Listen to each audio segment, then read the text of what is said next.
¿Qué tal? ¿Cómo estáis? En el vídeo de hoy voy a hablar de índices Total Return, índices de rendimiento total. Si no habéis visto el vídeo anterior en el que explico qué efecto tiene un reparto de dividendos en la cotización de una empresa, que generalmente es negativo, si no sabéis por qué es, os dejo el vídeo por aquí. Es recomendable que os paséis, que lo veáis y cuando lo entendáis ya podéis tener más claro o podéis entender mejor qué es un índice de rendimiento total, que no es más que un índice de precios que incorpora o que contempla la reinversión de los dividendos. En el vídeo anterior hablaba de que ese reparto de dividendos puede tener un efecto negativo en la cotización, pero también un efecto negativo en el índice de la empresa en el índice en el que está incluida la empresa que reparte dividendos. Es decir, si una empresa del IBEX 35 reparte dividendos, el IBEX 35 también se va a resentir de ese reparto de dividendos. Entonces, un índice Total Return lo que hace es contemplar, como digo, o incluir la reinversión de esos dividendos en la puntuación del índice. Los índices de rendimiento total más famosos son los de acciones, pero también tenemos índices Total Return para bonos, renta fija, para materias primas. Ahí lo que se reinvertiría serían los intereses, por ejemplo. Sin embargo, como digo, los más famosos o los que más renombre tienen son los índices Total Return de acciones. Por ejemplo, el IBEX 35 con dividendos. Estos índices de rendimiento total son bastante más precisos o más cercanos a la realidad que los índices normales que conocemos. Los índices normales, el IBEX 35, el Standard & Poor's 500, son índices de precios. De hecho, se llaman índices, nosotros decimos índices bursátiles así generalmente hablando, pero el nombre técnico es índices Price Return, es decir, solo tienen en cuenta la rentabilidad del precio, la rentabilidad de la cotización, y un índice se forma, si no habéis visto el vídeo en el que hablo de ello, también os lo dejo por aquí, se forma como una cartera de acciones con distintos pesos y a eso se le atribuye una puntuación, pero lo que quiero decir, realmente solo se está teniendo en cuenta la cotización. Sin embargo, en un índice Total Return se tiene en cuenta la reinversión, ya sea de intereses, ya sea de dividendos, y con eso nos estamos acercando más a la realidad económica, a la realidad de la situación económica. De hecho, en ese vídeo, donde os he puesto la tarjeta, hablaba o comentaba que los índices son el termómetro de la economía, que mucha gente decía que la bolsa es el termómetro, y yo decía no, lo que es el termómetro de la economía son los índices bursátiles.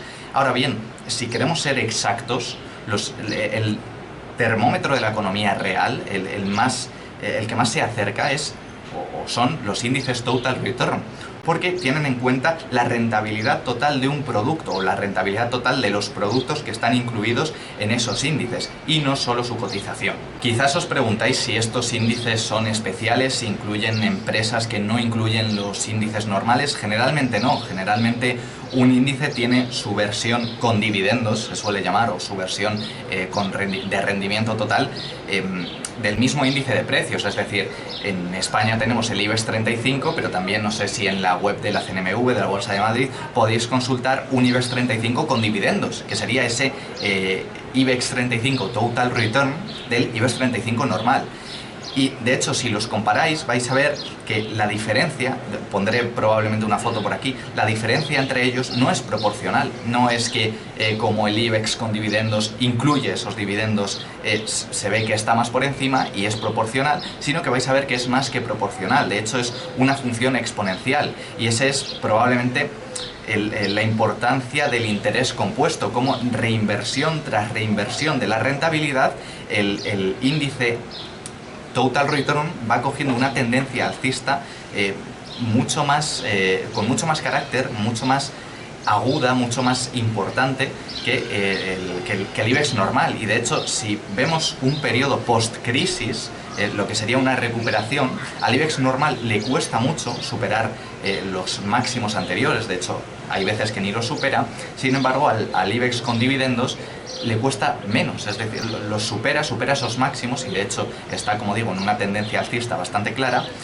Los supera con mucha menos dificultad porque está teniendo en cuenta esos dividendos. La diferencia anual de la rentabilidad del IBEX normal con la del IBEX Total Return suele ser de un 3,5 de un 4%, que casualmente coincide con la rentabilidad por dividendo media de las empresas que componen el IBEX. Es decir, la rentabilidad por dividendo es un 4% y la diferencia de rentabilidades entre el IBEX sin dividendos y el IBEX con dividendos también es en torno al 4%. También hay una cosa curiosa, que es que el DAX, generalmente, el índice alemán, el DAX 30, genera una rentabilidad un 4% superior al IBEX. Y esto hay gente que lo desconoce, pero es que el DAX ya es un índice Total Return de por sí. No existe un DAX sin dividendos. De hecho, yo diría que de los índices importantes, el único que ya incorpora los dividendos, que ya es un índice de rendimiento total de por sí. Puede haber un DAX sin dividendos, pero lo que quiero decir es que el DAX importante, el DAX que siempre se tiene en cuenta, ya incorpora esos dividendos. El DAX 30, por lo tanto, es un índice Total Return. Y hay gente que los compara, sobre todo aquí en Europa es muy común comparar los productos ya sea de España, de Francia, con los de Alemania. Alemania siempre es la referencia para la prima de riesgo, el bono a 10 años, etc. También se comparan los índices. Y cuando se compara, por ejemplo, el índice de referencia de España, que es el IBEX 35, con el de Alemania, que es el DAX 30, vemos que el de Alemania va mucho mejor. Pero eso está sesgado. De hecho, yo he tenido profesores que ponían esa comparación.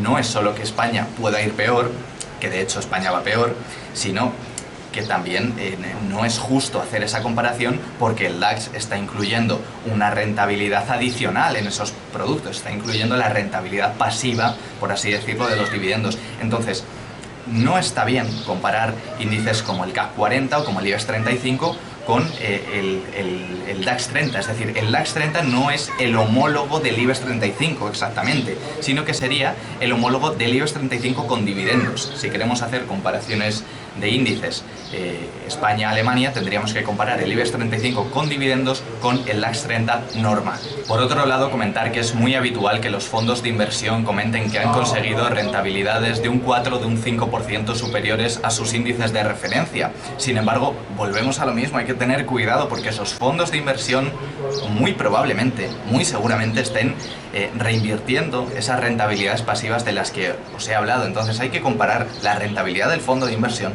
con la rentabilidad del índice de referencia que ha tenido, pero del índice con dividendos, ya sea un fondo de gestión pasiva o un fondo de gestión activa que más se asemeje al índice de referencia. Entonces, mucho cuidado con esos fondos de inversión que dicen que han conseguido rentabilidades de un 5% superiores a un índice de referencia, porque seguramente solo sea de un 1% superior, o incluso de nada, o incluso rentabilidades negativas, porque los índices que hay que tener en cuenta para comparar con fondos de inversión y para comparar con esas rentabilidades, especialmente de los fondos de inversión, son los índices con dividendos o los índices de rendimiento total. Finalmente, comentar que os vais a encontrar dos tipos de índices Total Return.